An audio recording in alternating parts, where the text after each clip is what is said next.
mensagem de hoje, nós vamos falar sobre uma coisa que Jesus falou na única oração que Ele nos ensinou, que foi a oração do Pai Nosso.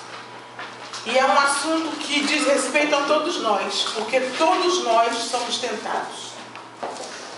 Mas por que é que nós somos tentados? Na verdade, nós vamos para o texto de Lucas, capítulo 4, versículos 1 a 13, que diz assim: Jesus, pois, cheio do Espírito Santo, voltou do Jordão, e era levado pelo Espírito no deserto durante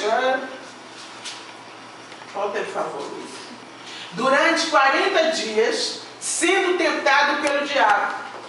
E naqueles dias não comeu coisa alguma, e terminados eles, teve fome. Disse-lhe então o diabo: se tu és filho de Deus, manda esta pedra que se torne em pão. Jesus, porém, lhe respondeu: está escrito, nem só de pão viverá o homem.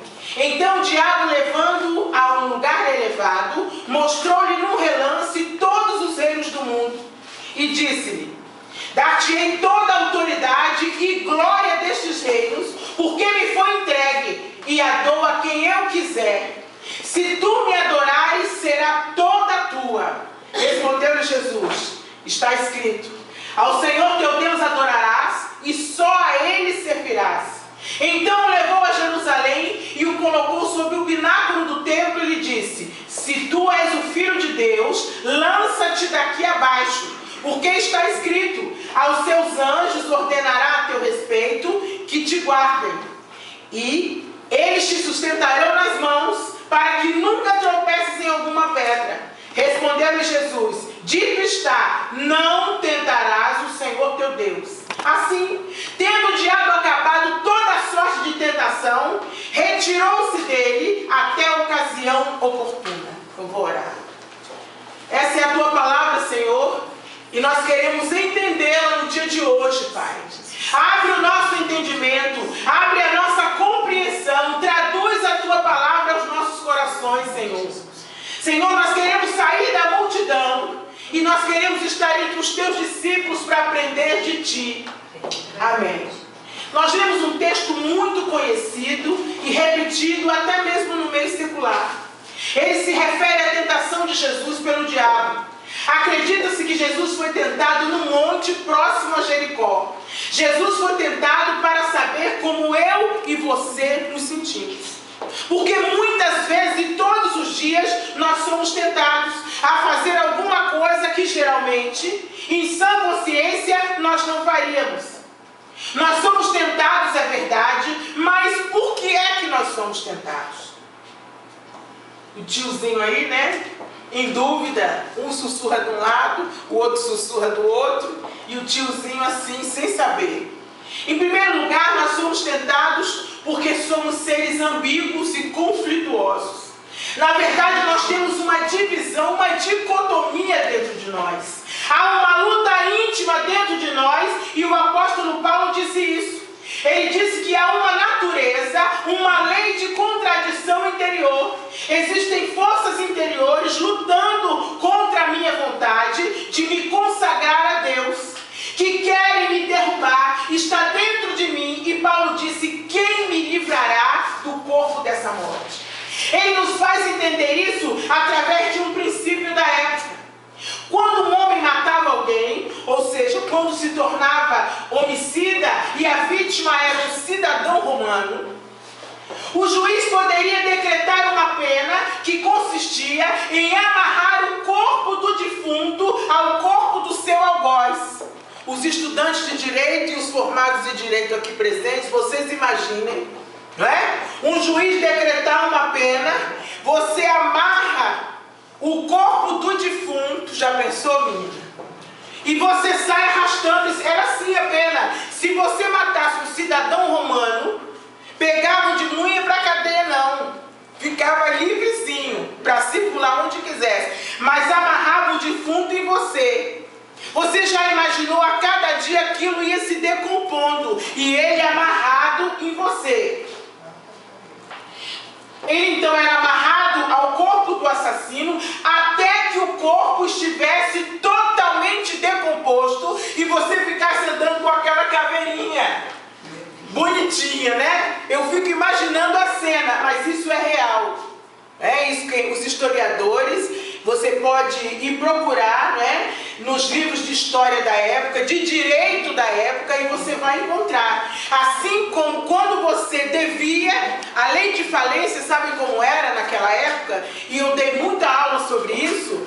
Quando alguém falia e a falência era fraudulenta, ou seja, você gastava, ficava devendo os outros. O que acontecia? Não ia para a cadeia não, o falido. Pegava o bichinho, dizia, quantos são os credores? Aí eu sou credor, eu sou, e contava. São 100, então nós vamos pegar o cabra, cortar em 100 partes e dar uma parte para cada um dos credores. Era assim. Pode ir para os livros de história, para o Rubens Requião, né? História da falência, e era assim. E não havia distinção entre a falência fraudulenta e a falência por ocasião, por componentes alheios à sua vontade, como existe hoje. Não. A falência era uma só. Então, era a lei do corpo dessa morte que Paulo cita aqui, a lei do corpo dessa morte. Meu filho, você mesmo de um copo d'água temperado. O apóstolo Paulo diz que há algo nele que fede. Ele disse que cheira mal, que está se decompondo. Ele quer dizer, há uma lei dentro de mim que está lutando contra a minha vontade de estar santo na presença de Deus. Então Paulo está explicando aqui que há alguma coisa dentro dele que milita contra, luta contra a vontade que ele tem de se santificar e de se entregar a Deus. É sobre isso que Paulo está falando. O conflito se caracteriza pela luta, pela vontade, pelo querer, pelo anseio irreprimível de nossa alma. Somos tentados porque temos uma natureza caída. Somos seres imperfeitos que precisamos do processo de crescimento. Quando eu fiz direito, já vi, não se dava muita importância a isso. Quando eu fiz determinadas disciplinas, e até na pós-graduação, criminologia, não davam muita importância, mas hoje em dia, há disciplinas especializadas, cada vez, conforme o tempo passa, mais criminosos estão dizendo que cometeram o crime porque ouviram uma vozinha, porque sentiram um desejo irreprimível. Então o que é isso? É a soma da natureza caída do homem com a influência que o inimigo tem na vida de muitas pessoas. Então isso está tomando uma importância grande e está chegando à ciência. Somos seres imperfeitos e nós precisamos do processo de crescimento. Em segundo lugar, nós somos tentados porque o mundo ou o cosmos foi produzido para nos seduzir. Existe uma força de atração. Vocês viram o que o diabo disse para Jesus? Olha, tudo isso aqui é meu. É isso que ele faz conosco todos os dias. Ele não pega a gente e coloca num monte e diz, olha, tá vendo? Olha só, a sua mulher é até bonita, mas olha aqui, ó. Quantas eu tenho para você? Se você quiser, você não pode ficar, não precisa ficar só com ela. Olha quantas tem aqui para você desfrutar. Você está vendo esse seu emprego aqui? Se você fizer caixa 2, você não vai ganhar essa mixaria. Você vai ganhar muito mais. Se você passar a perna naquele ali, ele vai cair e você vai ficar com o cargo dele. É assim que as coisas funcionam. Então nós temos uma natureza caída e o cosmos, ele é produzido exatamente para nos seduzir. Existe uma força de atração, um magnetismo que nos puxa a fim de nos dominar, de nos cativar. É de nos cativar. De se assenhorar de nossos sentimentos, de nossos sentidos. É por isso, irmãos, que a gente não pode se deixar levar apenas pelos sentidos. Há um príncipe deste mundo. A Bíblia também fala em potestades do ar. Parece que tudo foi preparado, condicionado, arranjado para encobrir o verdadeiro significado da vida, de modo a sermos medíocres. Ou seja, aqueles que estão dentro da média, ou nos entregamos ao trivial, ao banal e ao comum. Medíocre é médio. É por isso que o servo de Deus, ele tem que aprender que ele tem que ser bom nos estudos, ele tem que ser bom no trabalho dele, medíocre, porque o medíocre está perto do ruim. O medíocre está muito perto daquilo que é ruim, está muito longe daquilo que é bom, daquilo que Deus quer excelente. Ele está colado com aquilo que é ruim. O medíocre, o médio, é assim que ele funciona. Aquilo que é prosaico, que é pouco importante, aquilo que é ordinário. A pessoa medíocre está sempre pronta a fazer o mínimo quando ela faz. As pessoas medíocres não acreditam que as coisas podem melhorar, que fazendo mais e melhor, elas serão reconhecidas e estarão se preparando para as boas novas em sua vida. Então o que elas fazem? Elas puxam o tapete, elas criticam, elas inventam coisas, elas fazem de tudo para encontrar o caminho mais perto. A maioria das pessoas vive assim, dominada pelo mercado de consumo, dominadas pelo desejo de possuir, de ter coisas. No reino de Deus, ser significa mais do que ter. Há pessoas em carros de luxo, cheios de complexos, de traumas terríveis, solitárias e infelizes. Isso não é apologia à pobreza, porque há muitas pessoas também completamente incultas e indontas, em barracos, passando necessidade e também cheias de complexos, cheias de traumas e extremamente infelizes. Eu estou dizendo apenas que o mais importante é ser do que ter. A Bíblia diz que de nada tem falta os que nele creem. O cosmos, o conceito grego de beleza, significa a ordem ou o arranjo, ou o sistema organizado. Mas o que é uma tentação? O problema, quando Jesus disse que a gente tem que resistir à tentação, o único problema é que se a gente não resistir, nós não sabemos se nós vamos ter uma segunda chance de resistir a ela. Muitas vezes as coisas passam e nós não temos uma segunda chance. É qualquer coisa ou situação que está à nossa frente e aparentemente parece ser uma coisa boa, mas na verdade está errado. Na verdade é um convite para o pecado. Nesse texto, nós vemos que Jesus tinha se batizado com João Batista no Rio Jordão, na região da Galileia. E em seguida, ele passou 40 dias no deserto sendo tentado pelo diabo. Repare no primeiro versículo que quem conduz Jesus para o deserto foi o Espírito Santo. Você está vivendo situação difícil? Você está sendo tentado? Você está passando por provações? Quem levou você aí não foi o diabo.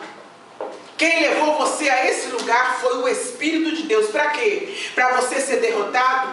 Para você estragar tudo? Não. Para você ser tentado e aprovado. É por isso que Jesus disse que a gente tem que orar assim: não nos deixeis cair em tentação. Porque a tentação vem todo dia. Todos os dias nós somos tentados e cumpre a nós não cair nelas. Procurar ser forte, procurar ser corajoso e não sucumbir às tentações. Essa é a oração diária, porque se a gente fizer isso, a gente não sucumbe às tentações. A gente vai aprender a segurar a nossa língua quando é preciso.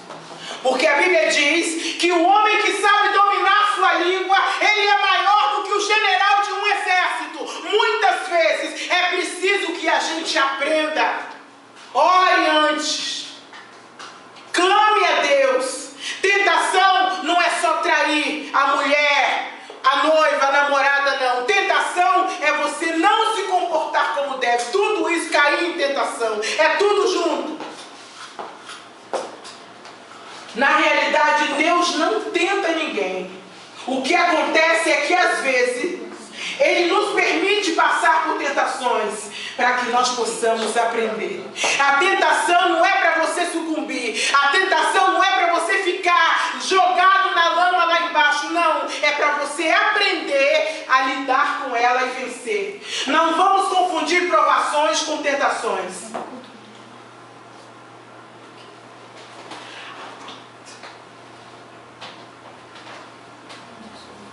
As provações existem para que possamos aprender e sermos aprovados por Deus. Bem-aventurado o homem que suporta a provação, porque depois de aprovado, receberá a coroa da vida que o amam. Ao contrário disso, são as tentações que são colocadas à nossa frente para que possamos cair em pecado. E o pecado é o que leva à morte espiritual. E se pensarmos em morte espiritual, quantas pessoas estão nas igrejas assistindo ao culto e muitas vezes até participando de trabalhos e estão morrendo espiritualmente? Vamos vigiar, irmãos. Isso serve inclusive para o pastor. Há muitos pastores assim, que estão à frente e estão morrendo espiritualmente. Nós temos que vigiar, nós devemos fazer uma consulta ao nosso interior e verificar o que nós estamos refletindo. Se refletimos luz ou trevas. O que é que as pessoas estão vendo em nós? Devemos perguntar como as pessoas ficam após conversar com a gente. Devemos verificar se estamos vivos espiritualmente, porque se estamos vivos, nós podemos dar vida aos outros também. Mas se nós não estamos vivos, aí, para que Deus nos prova? Meus irmãos, tende por motivo de toda alegria o passardes por várias provações. Isso é Tiago quem diz. Sabendo que a aprovação da vossa fé, uma vez confirmada, produz perseverança. Se você cai sempre nas tentações, como é que você vai aprender a perseverar? Aí a sua vida espiritual continua assim, ó. Um dia está firme, estou fraco, estou forte, estou fraco, estou fraco, estou forte, estou firme, estou fraco. Por quê? Porque quando a tentação chega, quando a provação chega, você não resiste. Então nós temos que aprender a passar por elas, sabendo que a aprovação da vossa fé, uma vez confirmada, produz perseverança. Você quer ser perseverante? Isso serve, irmãos, para tudo na vida. A Bíblia, ela ensina em tudo na vida. Você quer ter sucesso profissional? Seja perseverante. Em tudo. Você quer ver a sua família de pé, a sua família unida, a sua família reunida? Seja perseverante. Isso serve para todas as áreas. Você quer ser um bom estudante, você quer tirar boas notas, você quer aprender, quer ser um exemplo na sua escola, na faculdade, na sua pós-graduação? Seja perseverante. O bom da Bíblia é que serve para todas as áreas da sua vida. Para perseverar no casamento, para perseverar nos relacionamentos. O ensino deste versículo é tremendo, porque entendemos o significado das nossas provações. Provação é diferente de tentação, porque a provação acontece na forma das adversidades que se levantam contra nós. E a tentação é aquela situação em que somos seduzidos e induzidos ao pecado.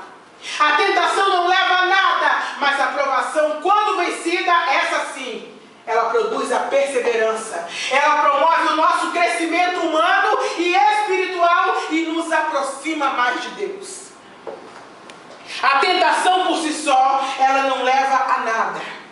Mas resistir na hora da dificuldade vai te levar ao crescimento. Somos como ouro que precisa passar pelo fogo para ser refinado e para ser purificado. Então, se você estiver passando, mesmo que seja por uma prova de fogo, louve ao Senhor, espere mais um pouco, mantenha-se firme e logo Deus trará o livramento para a sua vida. Viu, Salete? Nossa conversa de hoje cedo sobre tudo que você está passando, é assim que Deus faz. Jesus, sendo o próprio Filho de Deus, foi tentado. Deus não vai livrar você da tentação. Não vai. Ele vai sempre permitir que sejam colocados pratos na sua frente. Sempre. O que é que você tem que fazer? Fazer a oração que Jesus ensinou. Senhor, não nos deixeis cair em tentação. Quando você cai, você desce espiritualmente. Quando você cai, você decresce. E aí, quando você volta, você não vai começar naquele patamar. Você vai começar no patamar onde você caiu. Isso é importante a gente saber. Pense muito antes de ceder às tentações. O Filho de Deus foi tentado por Satanás. Imagine se nós não seremos todos os dias. Satanás e seus demônios preparam pratos aparentemente apetitosos e colocam à nossa frente. Eu quero voltar. Para a Luísa não é apetitoso, porque tem carne, mas para para mim, né? Não, gente, é uma bênção, né? Se estiver perto do meio-dia, então, isso aqui é uma bênção dos céus. Muitos pratos estarão durante toda a nossa vida à nossa frente. É a oportunidade de ganhar um dinheiro fácil, de trair seu marido ou sua esposa, ou de simplesmente contar uma mentirinha quando ninguém está olhando, omitir coisas quando a pessoa não está presente para ver o que você fez, e de repente só para agradar alguém. Não nos enganemos, nós fomos escolhidos para sermos luz desse mundo. Quem anda na luz não pode andar de acordo com as trevas. Ele olha todos os dias para o céu e vê toda a iniquidade, e mesmo assim continua amando cada pessoa no mundo e chamando cada uma delas ao arrependimento. Essa é a verdade. E para aqueles que escolheram andar lado a lado com esse Deus, essa verdade é a essência da vida. Vamos nos levantar cada dia mais e sentir a mão daquele que nos conduz e abre os nossos olhos para enxergar as tentações. A tentação não vem com coisas que nós não gostamos. É tudo glamouroso. É um pecado com uma roupagem bonita e disfarçada. Mas eu estou... Aí você vai e pega o seu irmão e bota na justiça. Mas pastora, eu estou defendendo os meus direitos. Você ofende o outro, mas eu estou no meu direito de falar o que eu sinto. Você trai, mas a minha mulher não olhava para mim. Mas a minha namorada já não me ama mais como antes. É assim que acontece. Tudo que a gente faz, a gente dá uma desculpa, como Adão deu. Não se esqueçam de que Adão não foi perdoado, porque ele não reconheceu as suas falhas de verdade. Ele não caiu em si mesmo. O pecado, ele sempre vem com uma roupa bonita, ele sempre vem disfarçado. Você tem direito. O que tem? Todo mundo faz. O que tem você fazer? A Bíblia diz que nós somos luz do mundo, que nós somos separados. Veja no texto que Jesus está há 40 dias no deserto em jejum. Certamente ele estava com fome, e Satanás o tentou, oferecendo-lhe pão, depois oferecendo-lhe o domínio sobre todos os reinos do mundo. É assim em nossas vidas. Eu gosto de dizer que o diabo nunca vai me tentar com uma garrafa de cachaça. Nunca. Eu não gosto. Nunca gostei, detesto bebida alcoólica, mas há pessoas que são tentadas assim. O diabo nunca vai me tentar com certas coisas, mas com outras ele vai tentar, porque ele sabe que eu sou vulnerável naqueles pontos. Então vigie naquilo que você é vulnerável. É assim em nossas vidas. O diabo oferece exatamente aquilo que ele sabe que nós queremos: poder sobre grandes coisas. Cuidado, muito cuidado. Você está sendo tentado? A única oração que Jesus ensinou aos discípulos foi o que se chama de Pai Nosso. A nossa oração, Jesus disse que deveríamos pedir para não cair em tentação. Não nos deixeis cair em tentação. Mas Mara, como Jesus venceu a tentação? É fundamental, é essencial que nós analisemos cuidadosamente de que forma Jesus venceu. Você só vai ser uma pessoa estável, uma pessoa estabilizada e uma pessoa madura. E atenção, isso não tem nada a ver com a idade. Nada. Há pessoas com 80 anos, emocional e espiritualmente imaturas e neófitas. Há outras com 20 anos que são espiritualmente maduras e que são fisicamente maduras. Não importa, isso não tem nada a ver com a idade, isso tem a ver com o seu relacionamento com Deus. Note as 3 tentativas do diabo para seduzir Jesus.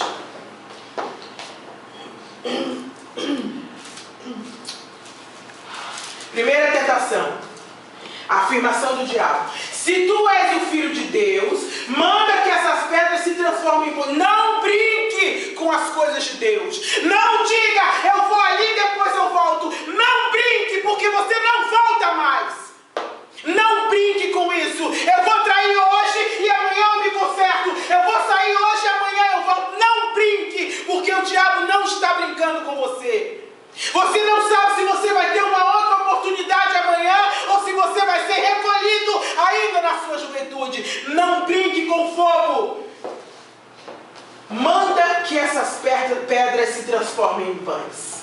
O diabo é o mestre das coisas aparentemente lógicas. Não se ache inteligente diante do diabo, porque você não é. Nem eu e nem você. Não se ache competente, capaz e inteligente, porque você não é. Jesus estava faminto. Ele tinha poder para transformar as pedras em pão. Sabe o que é um homem humilde, uma mulher humilde? É aquela que tem nas mãos o poder de fazer tudo diferente daquilo que aquela pessoa está fazendo, o poder de botar na cadeia, de tirar na cadeia, o poder de reprimir, o poder de fazer calar, e não faz. Isso foi o que Jesus fez. Manda que essas pedras se transformem em pães. Ele tinha o poder para transformar as pedras em pão. O diabo simplesmente sugeriu que ele tirasse vantagem de seu privilégio especial para prover a sua necessidade imediata. Era verdade que Jesus necessitava de alimento para sobreviver, mas a questão era como ele o obteria. Lembre-se de que foi Deus quem o conduziu a um deserto sem alimento. O diabo aconselhou Jesus a agir independentemente e encontrar os seus próprios meios para suprir sua necessidade. Confiará ele em Deus ou se alimentará a seu próprio modo? O plano de Deus era que Jesus enfrentasse a tentação na área de sua humanidade, usando somente os recursos que todos nós temos à nossa disposição. A resposta de Jesus foi: está escrito, não só de pão viverá o homem, mas de toda a palavra que procede da boca de Deus. Por que Jesus disse isso? Jesus tinha feito um voto com Deus: eu vou ficar 40 dias e 40 noites sem comer. Quando você votar com Deus, é claro que vão aparecer muitos atalhos. Só um pouquinho, só um bocadinho não faz mal. Deixa pra lá. Depois você resolve isso. Deus é bom e misericordioso. Deus perdoa tudo. Deus vai passar uma borracha em tudo. Atenção, é verdade, Deus é bom, Deus é misericordioso, Deus perdoa. Em cada teste, Jesus se voltava para as Escrituras, usando um meio que nós também podemos empregar para superar a tentação. No contexto, os israelitas tinham aprendido que durante seus 40 anos no deserto, que eles deveriam esperar e confiar no Senhor para conseguir alimento. Jesus aprendeu a esperar em Deus. O diabo ataca as nossas fraquezas. Ele não se acanha em provar nossas áreas mais vulneráveis. Depois de jejuar 40 dias, Jesus estava faminto. Daí a tentação de fazer alimento de uma maneira não autorizada. Satanás escolhe justamente aquela tentação a qual somos mais vulneráveis no momento.